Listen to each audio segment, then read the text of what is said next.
Om Sairam. Sai tour and travels कालिम्पोङद्वारा चलाइएको आजको तीर्थयात्रामा हामी नेपालको मुस्ताङ जिल्लामा अवस्थित प्रसिद्ध तीर्थस्थल श्री मुक्तिनाथको दर्शन गर्न गइरहेछौँ। आज 13 अप्रिल 2026 नेपालीहरूको नयाँ साल र नयाँ सालको पर्वमा यसरी मुक्तिनाथको दर्शन गर्न पाउने हाम्रो सौभाग्य प्राप्त भयो। 19 वर्षको यो तीर्थ जो हामीले गराइरहेको छौँ त्यसमा म जहिले पनि पर्व हेरेर नै हरेक तीर्थस्थलमा हामी दर्शन गर्ने गर्छौँ र योपालि यसरी नेपालको मुस्ताङ जिल्लामा अवस्थित मुक्तिनाथ विष्णु भगवानको पनि नेपालीको नयाँ सालमा हामीले यसरी दर्शन गर्ने सौभाग्य प्राप्त भयो र एकदमै हामी खुसी छौँ। र बिहानै मैले यसरी यो जो मुक्तिनाथको टेम्परेचर हेर्दाखेरि चाहिँ -1 थियो र आफ्नो टोलीहरूलाई एकछिन घाममा राखेर बिस्तारैसँग मैले यसरी जो मुक्तिनाथको प्रवेशद्वारसम्म हिँडेर आउँदा 15 मिनट जति लाग्यो र अब हामी मुक्तिनाथको प्रवेशद्वारबाट चाहिँ हामी मुक्तिनाथको मन्दिरतर्फ लागिरहेको छौँ र यहाँबाट नसक्नेहरूले चाहिँ घोडामा पनि जान सकिँदो रहेछ र मैले आफ्नो टोलीहरूलाई चाहिँ पहिला नै माइन्डसेट गरिदिएको थिएँ कि हामी कुनै घोडाहरूमा चाहिँ जाने छैनौँ। जबसम्म स्वस्थ शरीर छ तबसम्म चाहिँ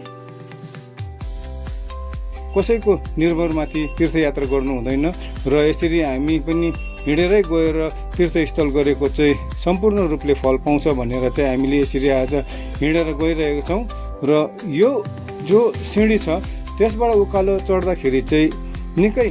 अक्सिजनको कमी छ, बिस्तारोसँगले हिँडेर जानुपर्छ र मैले आफ्नो टोलीहरूलाई चाहिँ बिस्तारैसँग यसरी यहाँबाट हिँडेर लिएर जाँदाखेरि चाहिँ बाटामा नेपालका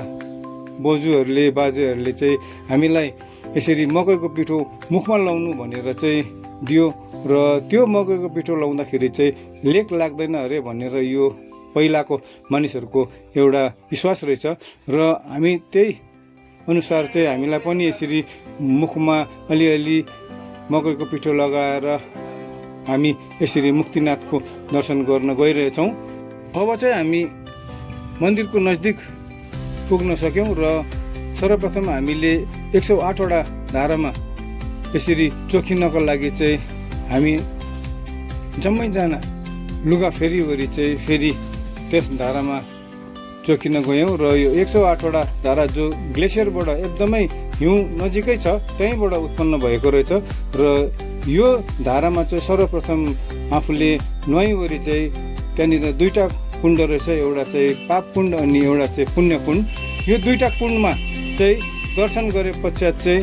त्यस पश्चात चाहिँ विष्णु भगवानको दर्शन गरे भनेदेखि चाहिँ जति पनि जानी नजानी गरेको हामीले पाप कर्महरू छ त्यो चाहिँ सबै नै यहीँनिर नै धुलिँदो रहेछ र यहाँबाट मुक्ति पाउँछ भन्ने यो सत्ययुगदेखि नै एउटा चलिआएको प्रथा रहेछ। र यसमा चाहिँ एउटा कथा के छ भन्दाखेरि चाहिँ विष्णु भगवानले पनि जानी नजानी चाहिँ कतिवटा पाप कर्म गरेकोले गर्दाखेरि चाहिँ उहाँले यसरी यहाँनिर आएर चाहिँ आफ्नो सबै पापहरू धोएर चाहिँ मुक्ति पाउन सकेका रहेछन् र यसैले यो तीर्थस्थल चाहिँ एकदमै प्रसिद्ध छ र यहाँनिर चाहिँ भारतवर्षका मात्रै होइन, नेपालका मात्रै होइन, संसारभरिका जो भक्तहरू छ यहाँ आएर चाहिँ यसरी यो एउटा पाप कुण्ड छ अनि एउटा पुण्य कुण्ड छ, त्यसमा डुब्की लगाएर चाहिँ आफूलाई यहाँबाट मुक्ति पाउन सफल हुँदो रहेछन्। र हाम्रो टोलीहरूले पनि यसरी हेर्नुहोस् यहाँनिर डुब्की लगाउन गइरहेको छ। एकदमै यो पानी ग्लेसियरबाट निक्लेको पानी हो, एकदम चिसो छ र यो जग्गामा करिबन अहिले माइनस जाँदै थियो होला साइडमा र वरिपरि पुरै हिउँ थियो र पनि एउटा यहाँको स्वाद चाहिँ के रहेछ भने जब 108 वटा धारामा नुहाएपछि चाहिँ यसरी एकैचोटि चङ्गा हुँदो रहेछ तपाईँको शरीरै अनि मनै कस्तो भएर आउँदो रहेछ र हाम्रो टोलीहरूले लगाए पश्चात मैले पनि यसमा डुब्की लगाउन गइरहेको छु। हेर्नुहोस् यहाँनिर साँच्चै नै एउटा सच्चै छ जो चाहिँ हामीले सत्ययुगदेखि नै यो चलेर आएको होला कि यहाँनिर चाहिँ डुब्की लगाएपछि चाहिँ मन चाहिँ मान्छेको साँच्चै नै एकदमै पवित्र भएर जाँदो रहेछ। हरेक गरेको हामीले जानी अन्जानीमा जति पनि पाप गर्छौँ त्यो चाहिँ यहाँनिर धुलिँदो रहेछ र यसरी तपाईँहरू पनि यस जीवनकालमा चाहिँ एकपल्ट अवश्य यो मुक्तिनाथमा आएर चाहिँ 108वटा धारामा नुहाएर पाप कुण्डमा अनि पुण्य कुण्डमा चाहिँ तपाईँहरू स्नान गरेर चाहिँ यहाँबाट चाहिँ तपाईँहरूले चाहिँ आफ्नो गरेको पापहरूको मुक्ति पाउनुहोस्। र यसरी मैले जब कुण्डमा तपाईँको डुब्की लगाइसके पश्चात चाहिँ मैले वर्णन गर्न सक्दिनँ आजको मैले जो एउटा आफूले सम्पूर्ण रूपले मुक्ति भयो यो पापहरूबाट मैले आज यसरी मुक्ति पाउन सकेँ भनेर चाहिँ एकदमै खुसी लाग्यो। र यो 19 वर्षको तपाईँको तीर्थयात्रा जो हामीले गराइरहेका छौँ त्यसमा चाहिँ हामीले सम्पूर्ण भारतको तीर्थस्थल गर्न सफल भयौँ अनि आज नेपालको पनि प्राय हामीले सम्पूर्ण रूपले तीर्थस्थल दर्शन गरेर धन्य हुन पायौँ। र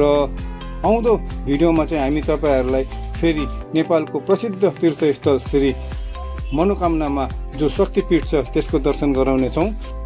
आर्थिक रूपले तीर्थयात्रा गर्नु नसक्ने, शारीरिक रूपले तीर्थयात्रा गर्नु नसक्नेले चाहिँ घरमै बसेर तीर्थस्थलको दर्शन गरेर धन्य हुन पाओस् भनेर साई टुर एन्ड ट्राभल्सद्वारा चलाइएको यो सानो प्रयास हो। यो भिडियो मन पर्यो भने गरिदिनुहोस्, तर अरूहरूले तीर्थको दर्शन गरेर धन्य पाओस्। ओम साईराम।